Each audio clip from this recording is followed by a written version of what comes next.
Et bonjour à tous, j'espère que vous allez bien. Je vous souhaite la bienvenue à ce webinaire consacré au balise bloc. Ce que je vous propose avant de commencer, on va patienter 1 minute ou deux, histoire de voir arriver un petit peu tout le monde. Donc, je vous retrouve tout à l'heure.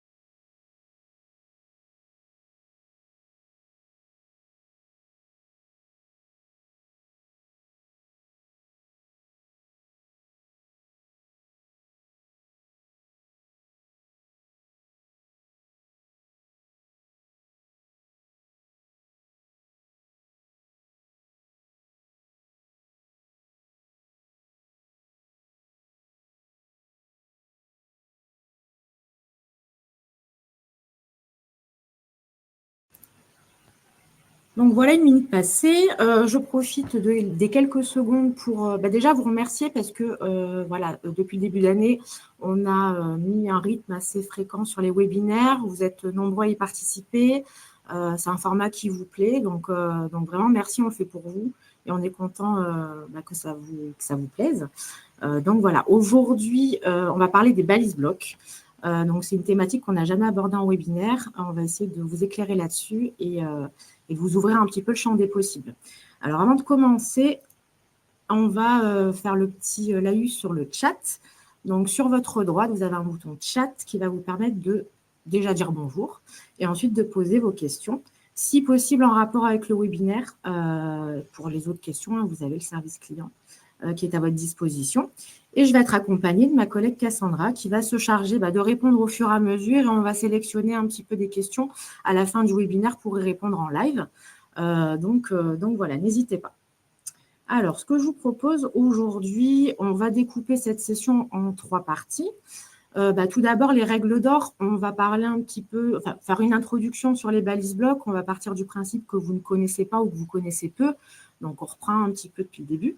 Ensuite, on embraye sur les configurations possibles. J'ai mis en place un formulaire dédié à cette thématique-là que je pourrais mettre dans la bibliothèque, que je vais mettre dans la bibliothèque d'ailleurs, si vous voulez le récupérer et vous exercer par la suite.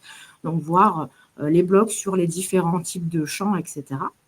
Et ensuite, on terminera par les erreurs à éviter. Ayant fait du support, pas mal de support, notamment sur ce sujet-là, on a relevé des petits pièges assez fréquents. Donc, l'idée, c'était de vous éviter des déconvenus. Donc, je vous exposerai tout ça à la toute fin. Donc, je vous propose de commencer avec les règles d'or. Alors déjà, les règles d'or, on va parler de l'intérêt de la balise bloc. À quoi ça sert ? Donc, ça va permettre de conditionner l'affichage sur votre Word personnalisé. Donc, j'ai bien dit Word personnalisé, vous le savez. Vous avez également le fichier Excel personnalisé qui est disponible.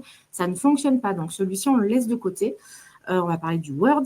Donc, on va pouvoir conditionner l'affichage. Par exemple, vous êtes assez nombreux à faire des formulaires à tiroir. Je vous prends un exemple concret que j'ai assez fréquemment. On va utiliser Keyseoforms pour faire de la maintenance ou des interventions. On utilise le même formulaire, mais le rendu ne sera pas le même en fonction de si je fais de la maintenance ou une intervention. Donc, grâce au balise bloc, on va pouvoir faire afficher les éléments choisis et ça évitera de faire 2 documents différents. Donc voilà, je vous expliquerai comment procéder. Ce que je vous propose maintenant, je vais vous partager mon écran. Voilà. Et je vais vous parler d'une option que vous devez envisager avant d'envisager les balises blocs. Donc là, normalement, vous voyez mon back-office avec la nouvelle charte graphique. Donc, on espère que ça vous plaît, en tous les cas. Je vais vous montrer ce formulaire-là, webinaire balise bloc, dans lequel on a un certain nombre de champs. Et cette option, je pense que vous avez dû la voir. Elle se trouve quasiment sur tous les champs. Quand vous allez sur le petit crayon ici, vous avez un onglet avancé et vous avez suppression du paragraphe dans le Word personnalisé si donné vide ou invisible. Donc, on va dire que ça est utilisé quand on peut. Ça vous évite de mettre en place des blocs et c'est quand même bien pratique. Donc, je vous propose qu'on fasse une saisie. Je vais vous montrer ce que ça fait, tout simplement. Donc, à droite, vous avez mon téléphone et on va faire une saisie. J'ai mis des champs de saisie, champs compteurs, etc. Je vais volontairement laisser le champ de saisie vide, hein, c'est pour vous montrer. Et je vais remplir un petit peu le reste. Hop, on va prendre l'élément 2 de la liste. Donc, j'ai fait un formulaire assez simple. Et on va laisser la zone de texte vide également. Je vais envoyer cette donnée-là avec le petit bouton en bas à droite. On attend bien que le message d'envoi s'affiche pour confirmer que la donnée est bien envoyée. OK. Et maintenant, on bascule dans l'historique. Je rafraîchis, évidemment, et je devrais voir ma donnée s'afficher. Bingo, elle s'affiche. Donc, sur Exporter, dans la partie Word personnalisée, on va aller sur le rapport qui s'appelle Options de suppression. On va le télécharger. Et dès que ça se termine, on va la voir en haut à droite de la fenêtre. Voilà, parfait. Donc, vous voyez ici que j'ai une phrase, voilà, valeur de ma liste 2. J'ai bien sélectionné 2 dans la liste. Valeur de mon choix, C. Et j'ai laissé volontairement le champ de saisie vide et la zone de texte vide. Donc, je vais vous montrer le modèle et vous allez vite comprendre l'intérêt.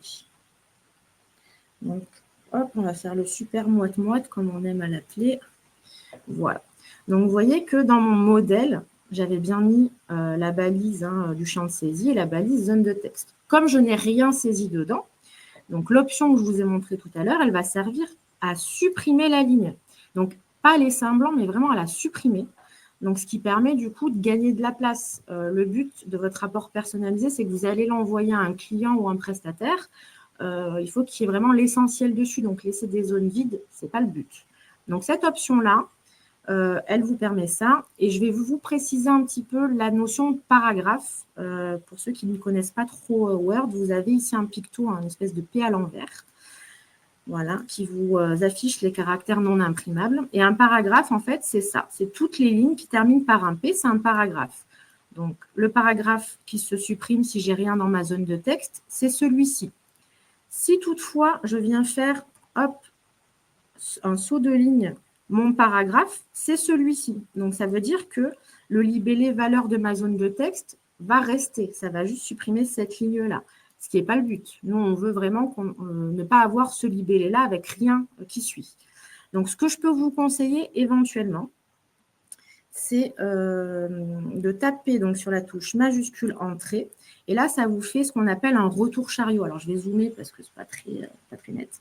Vous avez le retour chariot ici, ce qui fait que votre paragraphe reste celui-ci. D'accord? Donc, ça, c'est important.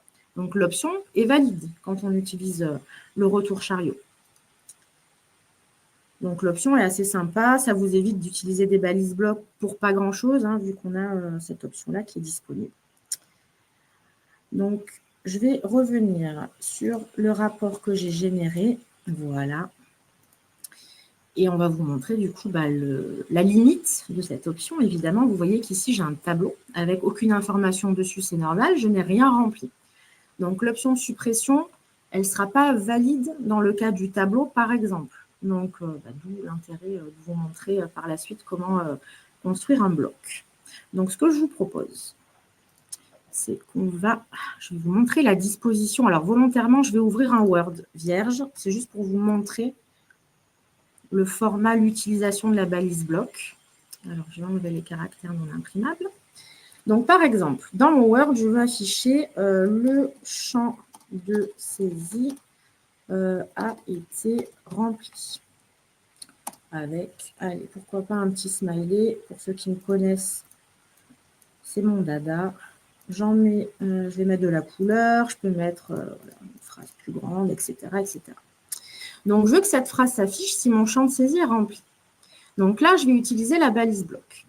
Donc, pour utiliser cette balise bloc, je vais déjà sauter une ligne et mettre la balise tout au-dessus. Donc, elle commence toujours de la même manière, dièse, dièse, underscore, bloc, 2 points. Alors, attention, quand on met les 2 points sur Word, on a un espace automatique. On vient bien le supprimer, une balise avec des espaces, c'est une balise non valide.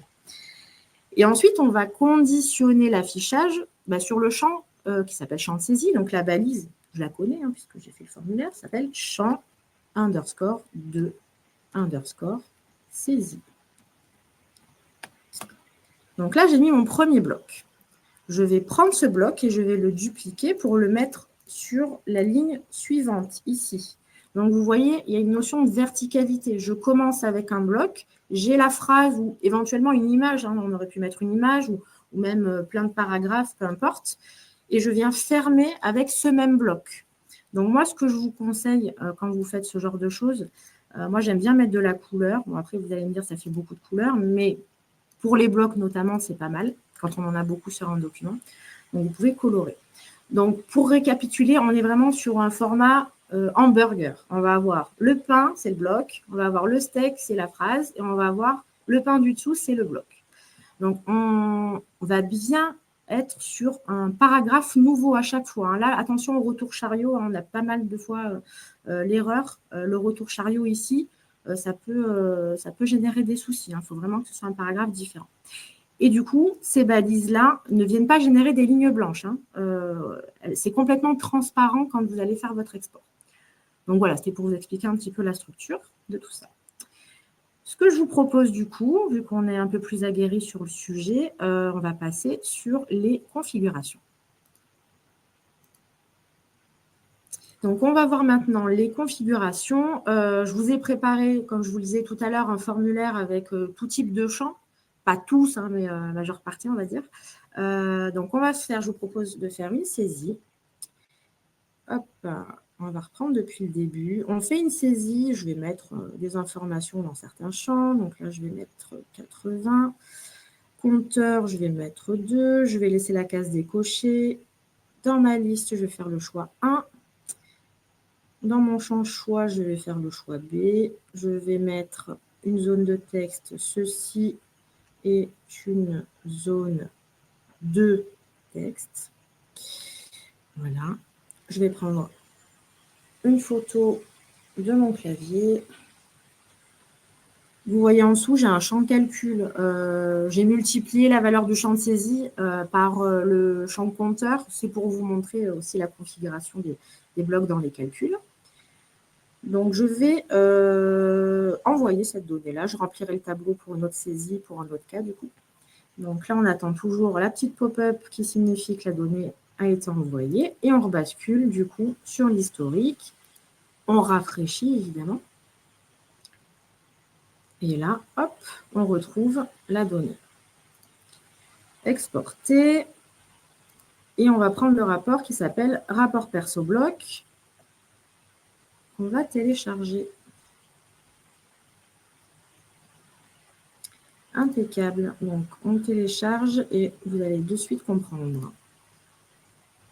Je vais vous enlever les caractères non imprimables pour que ce soit plus clair. Donc, nous avons un document dans lequel j'ai déclenché à chaque fois une phrase en fonction de ce que j'ai rempli. Donc, ce que je vous propose, du coup, je vais réduire un petit peu ça. Je veux juste que vous puissiez voir ce que j'ai saisi. Pas que vous ne me fassiez pas confiance, mais j'aime bien montrer aussi à côté. Hop. Donc, je vais aller voir la donnée que je viens de saisir. Comme ça, on est sûr, on valide ensemble. Donc, le champ de saisie est rempli. C'est vrai, j'ai mis 80. La case n'est pas cochée. C'est vrai aussi. J'ai choisi l'élément 1 dans ma liste, ce qui est vrai. J'ai choisi l'élément 1 ou 2 aussi. Dans le champ choix, j'ai bien mis le choix B, qui est un choix différent de A. J'ai rempli ma zone de texte. Mon résultat du calcul est supérieur à 30, puisque c'est 160. Et enfin, j'affiche cette phrase si au moins une photo est présente, ce qui est le cas. Donc, je vous propose de basculer sur le modèle et je vais vous montrer la construction des balises blocs. Ce sera plus clair pour vous. J'ai mis plein de couleurs, alors attention les yeux. Voilà. Je vous zoome un petit peu tout ça, comme ça vous voyez bien. Donc, la phrase « le champ de saisie rempli » s'affiche si j'ai un contenu dans mon champ de saisie. Donc, mon bloc, c'est ce que je vous ai montré tout à l'heure, ni plus ni moins. On va mettre le préfixe du bloc qui est toujours le même, jusqu'aux 2 points. Et là, on va chercher la balise qui correspond au champ de saisie. Donc, mon bloc va venir chercher du contenu dans le champ de saisie. S'il n'y en a pas, il m'affichera une autre phrase. D'accord ? On peut faire l'inverse aussi. Si le champ de saisie est vide, on va rajouter ce que j'appelle une extension à la balise avant les deux derniers dièses, on va mettre petit tiré du 6, EQ pour équivalent, 2 points, la valeur. Donc là, la valeur, c'est vide. Donc, on ne laisse pas un espace, évidemment, on se rappelle, pas d'espace dans les balises, mais juste on ne met rien derrière les 2 points et ça considère qu'on est sur du vide. Donc, si mon champ de saisie est équivalent à vide, on m'affiche cette phrase-là. Donc ça, évidemment, on vous mettra en fin de webinaire un lien vers les tutos. Donc ce tuto à mettre en favori absolument, parce qu'on ne se rappelle pas tout, il y a plein d'opérateurs différents, etc. Mais le tuto est très bien fait pour le coup, on a tout le détail. Pour les cases à cocher, pareil, mon préfixe de bloc. Je vais chercher la balise qui correspond à ma case à cocher. Et une case à cocher, c'est binaire, c'est-à-dire que soit c'est coché, c'est-à-dire on a la valeur 1, soit c'est pas coché, on a la valeur 0. Donc, cette structure-là que je vous propose ici, elle fonctionne. On aurait pu aussi mettre le petit tiré du 6 avec la valeur 1. Ça fonctionne aussi. Bon, moi, ça rajoute 2 caractères, donc moi, je vais au plus simple, mais ça fonctionne aussi. Pour la case non cochée, vous l'avez compris, petit tiré 0 pour dire si ma case n'est pas cochée, on affiche cette phrase-là. Pour l'élément liste, on va être un petit peu sur le même principe, c'est-à-dire mon préfixe, la balise qui correspond à mon champ liste. Et en gros, si j'ai fait le choix 1 dans ma liste, on affiche cette phrase-là. Pareil, si j'ai fait le choix 2, j'affiche cet élément-là, et ainsi de suite, 3, 4, on aurait pu aller beaucoup plus loin. Ce qui est intéressant dans les blocs listes, c'est qu'on va pouvoir avoir un opérateur qui s'appelle in, et qui équivaut à parmi les éléments suivants. Pour ceux qui connaissent les conditions de visibilité, on est sur la même logique, sauf que parmi les éléments suivants, c'est un peu long. Donc, in, c'est très bien dans une balise. Donc, on a l'opérateur in ici, et on va choisir les éléments sur lesquels on veut filtrer, en fait. Donc, on va mettre l'élément 1, virgule, l'élément 2. Si on voulait l'élément 1 ou 2 ou 3, on aurait rajouté virgule 3. Vous avez compris, je pense. Pareil pour en dessous, si on veut l'élément 2 ou 3, on a la même structure, in 2.2,3. Toujours pas d'espace, évidemment. Si j'ai aucun élément dans ma liste, on a vu ça plus haut, -EQ, vide, pour dire si j'ai ma liste qui est vide, je veux que cette phrase s'affiche. L'élément choix, c'est exactement de la même manière, donc je vais passer assez rapidement. Et là, on va avoir du coup un choix différent de A, où on a un opérateur qu'on n'a pas vu jusque-là, qui s'appelle NEC, donc non équivalent à A. Donc, si j'ai fait un choix différent de A, ce qui veut dire j'ai choisi B, C, ou je n'ai pas fait de choix, et le fait de ne pas faire de choix, ça reste différent de A, alors on va avoir cette phrase-là qui s'affiche. La zone de texte, c'est pareil que le champ de saisie. Donc ça, je vais y passer rapidement. On est vraiment sur exactement la même structure. Il n'y a que la balise qui change. Donc, veillez bien, on est d'accord, à prendre les bonnes balises. Moi, j'ai construit mon formulaire avec ce nom de balise-là parce que ça correspond au nom du champ que j'ai donné. Si vous appelez votre zone de texte commentaire, votre balise s'appellera commentaire, par exemple. Donc, faites bien attention à ça. Pour les calculs, c'est simple aussi. On va prendre la balise du champ calcul. Et là, par contre, on va avoir un peu plus d'opérateurs. On va avoir le plus grand que, plus grand ou égal, strictement inférieur, etc. Donc, ces opérateurs-là, on les retrouve dans le tuto, évidemment. Donc, on va mettre le petit tiré, l'opérateur qui va bien. Donc là, c'est plus grand ou égal. 2 points, la valeur. Donc, la valeur, j'ai mis 30, ça aurait pu être autre chose. C'était pour l'exemple. Ici, pareil, j'ai l'opérateur LT qui signifie strictement inférieur à 30, enfin inférieur à, du coup, et la valeur 30. Et ainsi de suite. Je n'ai pas mis tous les opérateurs, je vous laisserai un petit peu découvrir le tuto également. Ici, vous avez la phrase concernant la photo. Donc, pour la photo, je suis partie sur une photo multiple, c'est-à-dire que j'aurais pu sélectionner de 1 à 3 photos. Donc, vous voyez que j'ai une balise à chaque fois pour la photo 1, une balise pour la photo 2, une balise pour la photo 3. J'ai mis un petit dimensionnement à l'intérieur pour calibrer mes photos. Donc, ici, je vais venir afficher cette phrase si au moins la première photo est présente. Donc, pareil, j'ai la balise de ma photo, qui s'appelle photographie, le petit tiret pour dire équivalent à la photo 1. Donc, je vais chercher la photo 1.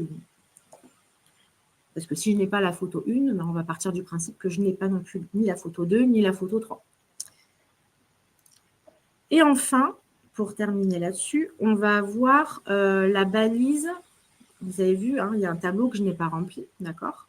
Donc, la balise qui correspond à mon tableau. C'est-à-dire que je veux vérifier la présence de contenu dans un tableau. Et si dans mon tableau, j'ai rien, je ne veux pas qu'apparaisse un tableau vide, ça ne fait pas propre. Donc, je vais vérifier le contenu. Donc, mon tableau s'appelle tableau 1. Donc, je mets cette balise-là avec tableau 1, tout simplement. Il n'y a pas de suite à cette balise-là. Et en dessous, j'ai mon tableau. Donc, je vous ai mis les bordures volontairement pour que vous puissiez voir que c'est un tableau. Et ici, je ferme à la fin de mon tableau.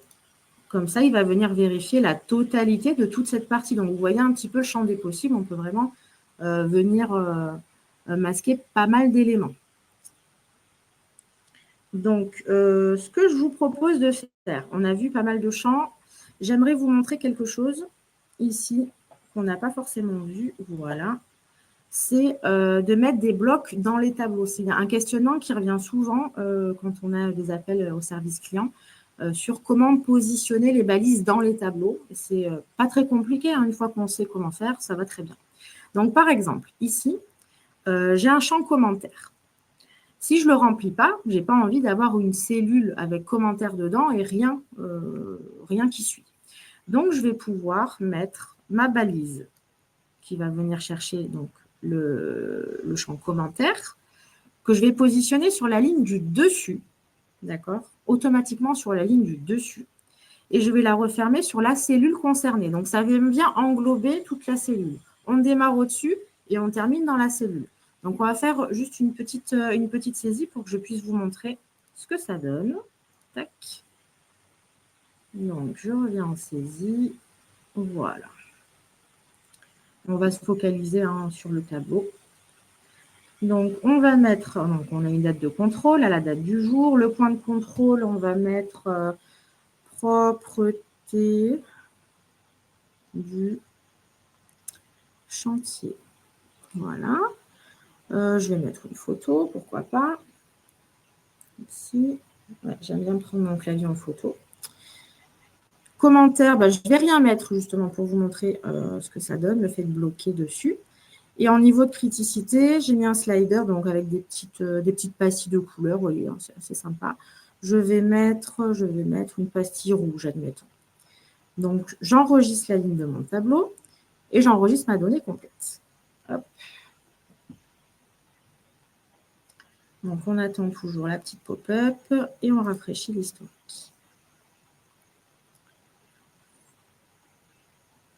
OK. Donc, on va prendre le rapport personnalisé, le même du coup.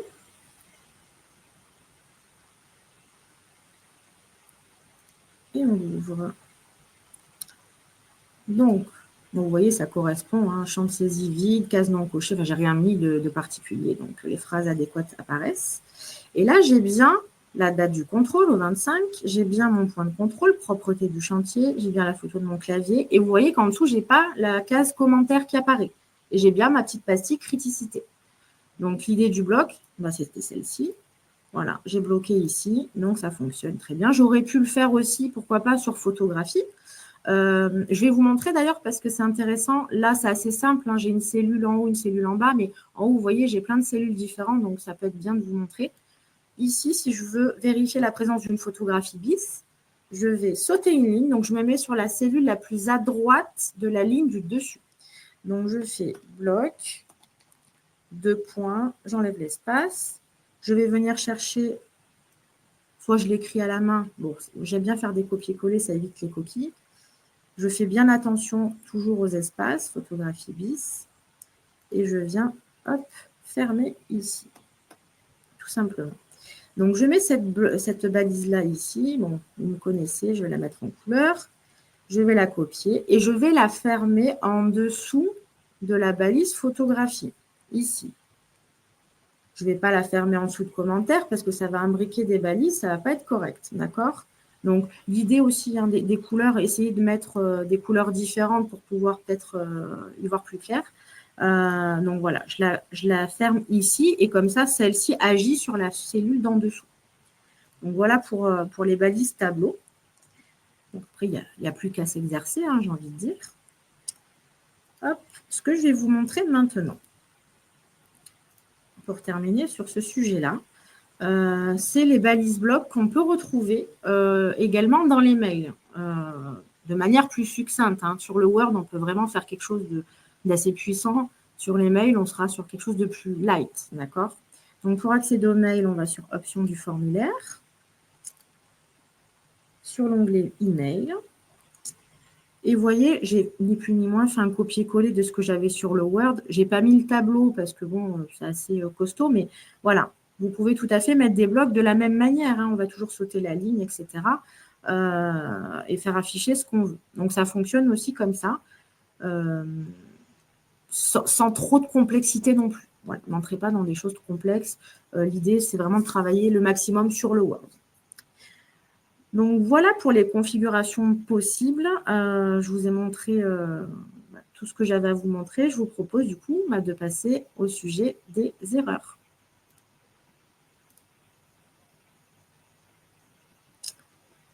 Donc, au niveau des erreurs, je vais vous montrer quelque chose qui arrive de manière très fréquente. Je vais télécharger ici. Je ne vais pas prendre celui-ci, je vais prendre celui-là. On va prendre l'export qui s'appelle Oops, à juste titre, vous allez voir. Voilà, ce message, peut-être que vous l'avez déjà eu, ou peut-être pas, mais au moins vous êtes paré à toute éventualité. Ce message-là, ça veut dire que vous avez une anomalie dans votre construction de votre rapport personnalisé. D'accord ? Donc, ce que je vous propose de faire, c'est de regarder le rapport Oops. Et je vais vous montrer ça de suite. Donc, on va dire que, allez, à 85% des cas, ça va être une erreur qui est toujours la même.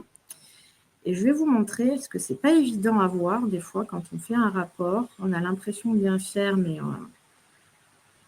Alors là, je vous présente un rapport dans lequel j'ai masqué les bordures. Pour vous donner un peu, pas l'aspect tableau, je trouvais que mon rapport d'avant faisait apparaître trop de bordures, je voulais quelque chose d'un peu plus esthétique, donc voilà. Je suis dans un tableau ici. J'ai juste masqué, j'ai joué avec les bordures, d'accord? Donc, je vais avoir la balise tableau qu'on a vue ici, qu'on a vu tout à l'heure, qui est ici. Et tout à la fin, vous avez la balise qui ferme. Vous allez me dire, OK, oui, et alors? Et bien, tout simplement, je n'ai pas fait attention, vu que j'ai masqué les bordures, mais j'ai mis cette balise bloc dans le tableau. Si je vous affiche la bordure, vous allez comprendre. Je l'ai mise dans le tableau. Je n'ai pas fait exprès. Ça arrive. Donc, je pense que vous allez vite comprendre. Une balise que l'on ouvre hors tableau et que l'on referme dans un tableau, typiquement, c'est ce qui génère ce type de message. Donc, quand vous avez, si un jour ça vous arrive, pensez à vérifier d'abord ces éléments-là, d'accord? Donc, ce qu'il faut faire pour que ça fonctionne, vous l'avez compris, je pense, c'est de venir prendre la balise et de la mettre bien hors tableau. Et là, on sera sur un rapport qui fonctionne. Donc, je pense que là, c'est l'erreur la plus commune. Je vais vous montrer autre chose aussi, qui est pas mal quand on fait un rapport personnalisé. Donc, je vous amène du coup sur la partie configuration des exports. C'est là qu'on va déposer les rapports personnalisés. Donc, on va venir ici sur le rapport Oops et vous avez une analyse qui se lance. Quand vous exportez, quand vous importez plutôt un Word personnalisé, vous avez une analyse qui se lance et vous avez ici des problèmes, des potentiels problèmes détectés, la partie balise inutile et partie balise valide. Donc, l'idée, c'est que tout soit dans balise valide, évidemment. Si vous avez un problème dans la partie rouge, en général, on va être sur plutôt un dièse qui va manquer ou vous avez mis une balise bloc de début, mais pas la fin. Donc, ça, il va vous le dire. Ça vous permettra de le corriger, d'accord? Ça peut générer, du coup, des erreurs lors des exportations. Donc, ça, il faut bien le corriger de suite.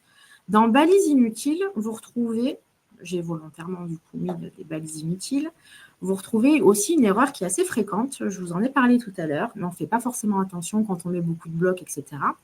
Vous voyez ici, c'est peut-être pas évident, je vais zoomer ou pas. Bon, bah, je vais vous montrer sur le rapport, mais vous avez un espace. J'ai laissé un espace ici. Donc, quand j'ai un espace dans une balise, ça devient une balise inutile parce que le système ne reconnaît pas la balise. D'accord? Donc là, pareil, ce n'est pas dramatique en soi, mais veillez à toujours corriger quand même les balises inutiles. Petit aparté, les balises inutiles, donc là, c'est une balise bloc avec un espace, ça aurait pu être aussi un champ que j'ai supprimé, qui existait quand j'ai chargé mon Word et qui n'existe plus aujourd'hui, donc on le laisse dans balise inutile.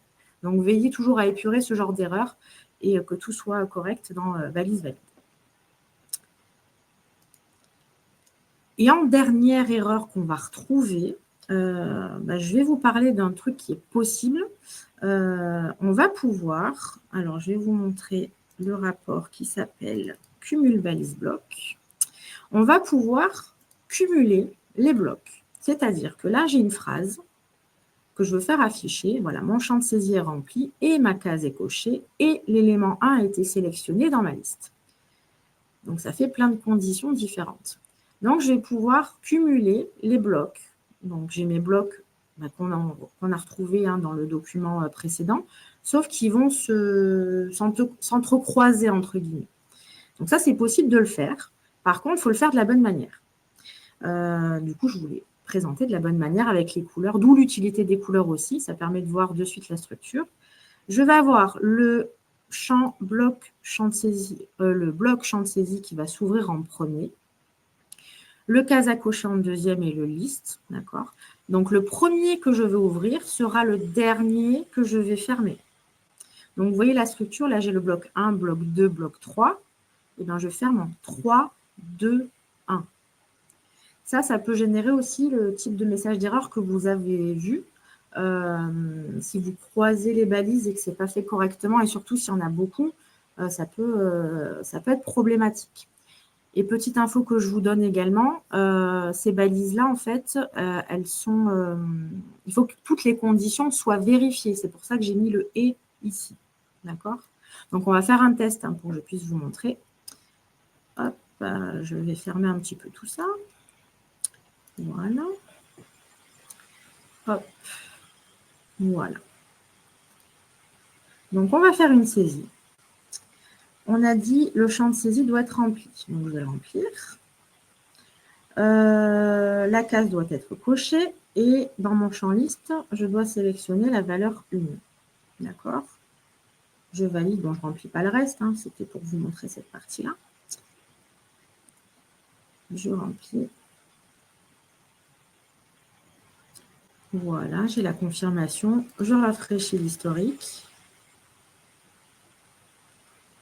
Ma donnée est bien là et je l'exporte. Le cumul balise bloc.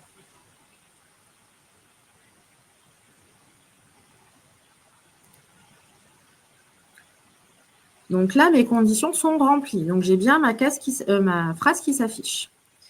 Si je refais une saisie avec des conditions autres, donc je vais laisser mon champ de saisie vide par exemple. Je coche ma case et dans ma liste, je mets 1. Comme ça, j'ai 2 conditions sur 3 qui sont vérifiées et on va voir ça de suite.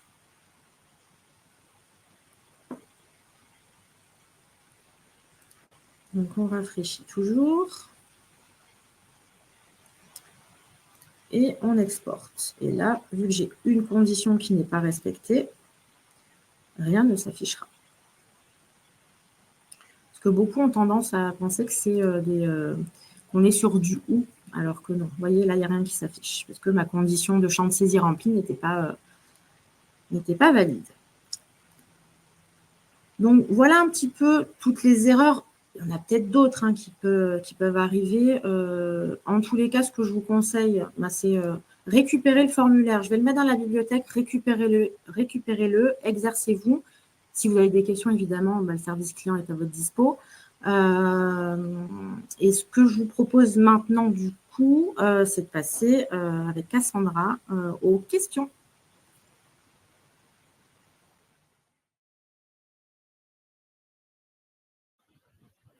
Merci beaucoup Priscilla du coup pour cette présentation des balises blocs. On va passer aux questions. Alors pour la première question,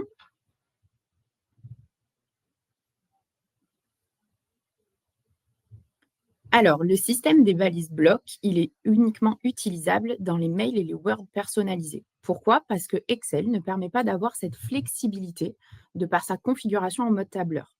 Les balises et les balises blocs sont deux systèmes distincts. Vous pouvez très bien utiliser les balises dans un Excel, mais du coup pas les balises blocs. Pour la deuxième question,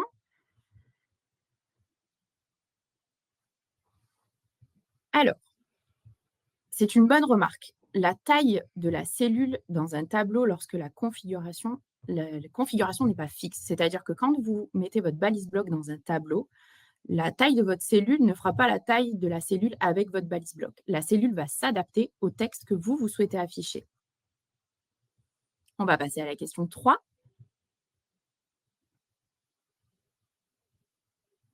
Alors oui, le mot NEC est une fonction prédéfinie par nos systèmes. Vous verrez dans nos tutoriels qu'il y a une liste d'opérateurs qui sont disponibles et que vous pourrez utiliser. Ensuite, dans la question suivante, vous avez un récapitulatif des balises blocs que vous pouvez utiliser. Vous aurez toutes les balises blocs utilisables dans ce tutoriel que l'on vous fournira après la présentation. Et enfin, la dernière question. Qu'est-ce qui se passe si les conditions ne sont pas remplies? Si les conditions de votre balise bloc ne sont pas remplies, le paragraphe est tout simplement supprimé. Ça signifie que ça va avoir aucun impact sur votre mise en page. Votre Word personnalisé ou votre mail va totalement s'adapter au niveau de la taille en supprimant le paragraphe et en vous faisant gagner de la place. On va passer sur un petit récap en fonction de ce que Priscilla vous a dit. Donc, au niveau des balises blocs, elles marchent systématiquement par paire. Elles doivent être sur une ligne toute seule, unique. Elles sont utilisables du coup sur Word personnalisé et par mail. Il ne faudra aucun espace dans les balises en général, que ce soit les balises ou les balises blocs. Lorsqu'on ouvre un bloc dans un tableau, on pense bien à le refermer dans un tableau et inversement. Et enfin, si on cumule plusieurs balises blocs dans un document, et à la suite, il faut faire attention à l'ordre d'ouverture et à l'ordre de fermeture. Comme l'a dit Priscilla, le bloc A, puis j'ouvre le bloc B, puis j'ouvre le bloc C, et je le referme dans l'ordre inverse. C'est-à-dire je ferme le bloc C, je ferme le bloc B, et je ferme le bloc A. Pour la suite, je vous laisse retrouver Priscilla, et je vous remercie d'avoir suivi ce webinaire. Merci Cassandra. Alors du coup, pour les curieux, vous pouvez tout à fait aller sur notre centre d'aide. Donc c'est là où vous allez pouvoir retrouver nos tutoriels, retrouver le replay des webinaires, les thèmes des prochains webinaires. Donc il vous suffit en fait de taper un mot-clé. Si vous voulez les tutoriels relatifs aux balises blocs, vous tapez le mot bloc dans la fenêtre de recherche et on vous donne un petit peu tous les tutos. De toute façon, on vous les a mis dans la présentation également. Donc, bonne nouvelle, on a déjà la thématique du prochain webinaire. Donc, ce sera sur l'intégration Make. Donc, vous retrouverez au mois de mai Patrick accompagné de Charles qui vous décriront un petit peu ce nouveau processus. Et on vous a compilé du coup, pour vous éviter de chercher parce qu'on est sympa, les tutoriels relatifs aux balises blocs. Vraiment, mettez-les en favori, il y a vraiment tout dedans. Donc, ça vous permettra de vous exercer. Et si vous avez des questions sur les blocs ou autre chose, du coup, mes collègues au service client se tiennent à votre disposition à ce numéro ou sur l'adresse mail contact@kiseo.com. Donc, merci beaucoup encore une fois d'avoir participé. Vous avez été nombreux. J'espère que ça vous a plu. Et puis, on a hâte de vous retrouver pour de prochaines aventures. Donc, à très bientôt.